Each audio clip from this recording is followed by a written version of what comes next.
कराची की आबादी 4 करोड़ से किसी तरह कम नहीं है, लेकिन हमें ये खदशा है, हमारे मुतालबे पर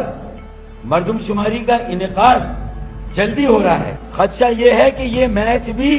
फिक्स्ड मैच है। बिलखुसूस कराची के 4 करोड़ से ज्यादा शहरियों से मैं अपील करूंगा कि हमें खास तौर पर 1 मार्च से 30 मार्च तक, जब शुमार कुनंदा हमारे मोहल्ले में आएगा, हमारे घरों पर आएगा, तो हम इस बात को यकीनी बनाएं, हर घर को गिना जाए, हर झुग्गी को गिना जाए, हर बंगले को गिना जाए, हर इमारत के एक एक फ्लैट और एक एक अपार्टमेंट को अलहदा अलहदा गिना जाए।